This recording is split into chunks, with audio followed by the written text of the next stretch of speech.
4 quarters. The first quarter, I keep pigs.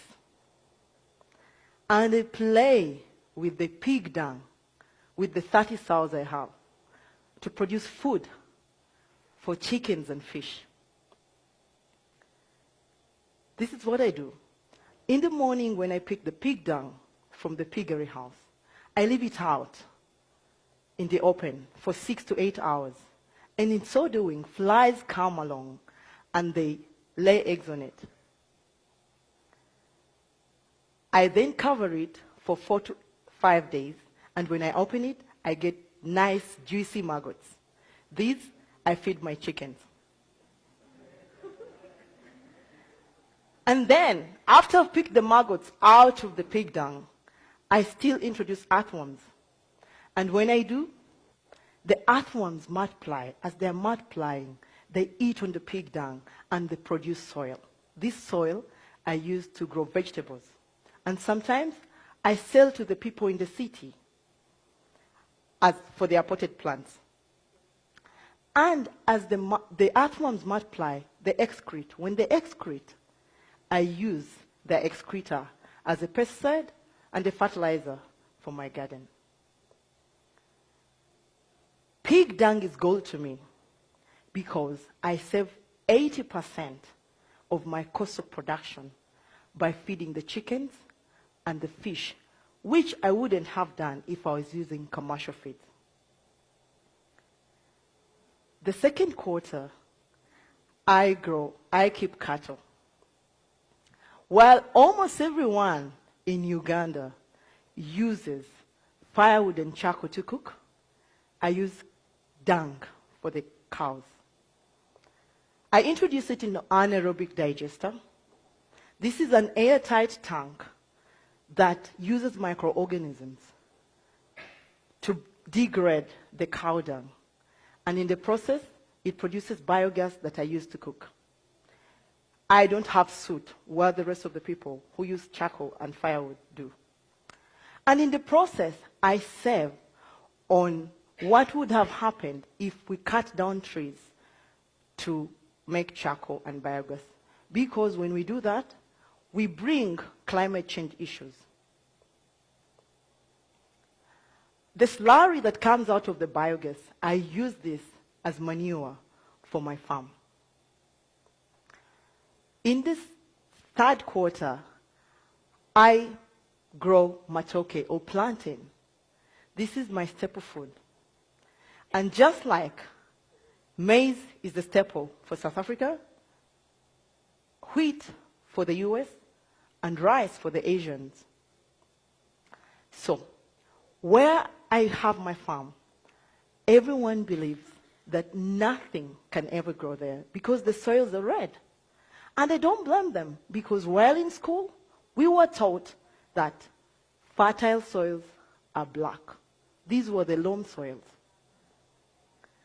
But the soil in my garden says, uh-oh, you won't grow here. And the matoke says, I will if I'm given water and manure.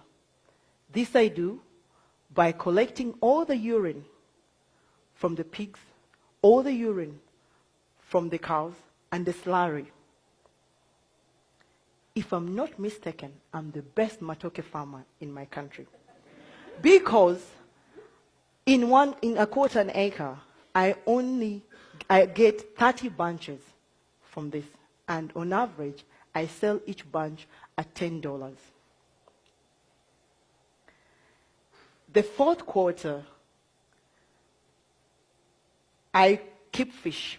In a space of 2 meters by 4 meters by 1 meter depth, I can keep 500 catfish. I also do aquaponics.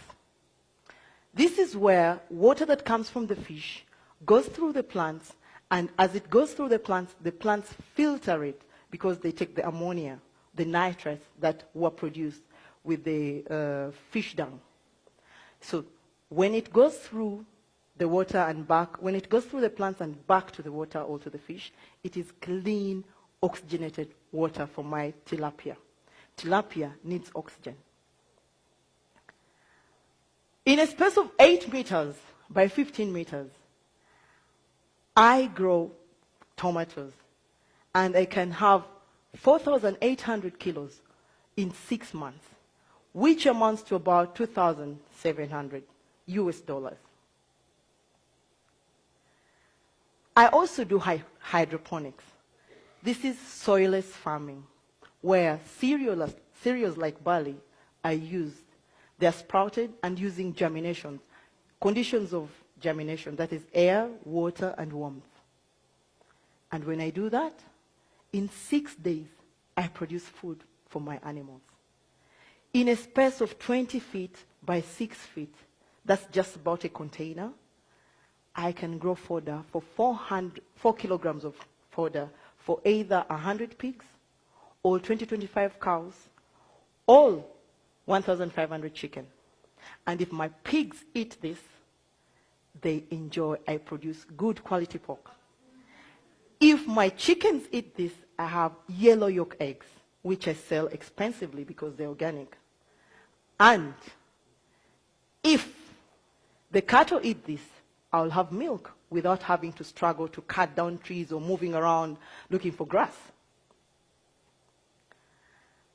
Out of the proceeds from the farm, my husband and I decided to build a primary school.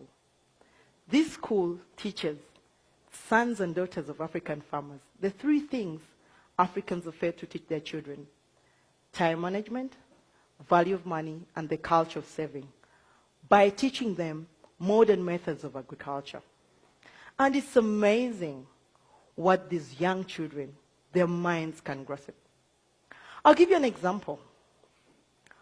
We have a 10-year-old. After only 3 months in our school, he went to his father's home in holiday. And this is what he did.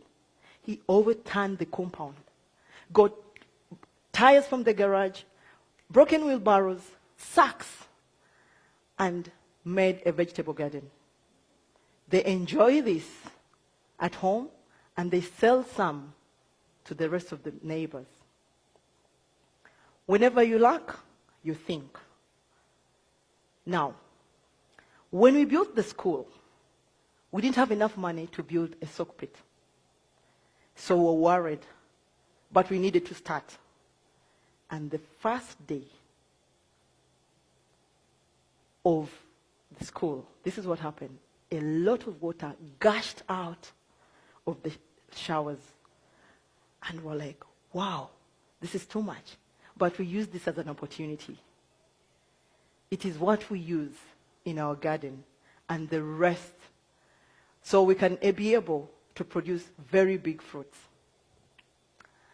This is what happens when, if every one of us uses what they have at their disposal. An example, I use the dung to my disposal to make a hair loss of money. And if any of us, because we use a lot of water, if all of us saved the water we were using to wash or clean, our farms wouldn't have issues of water scarcity due to drought.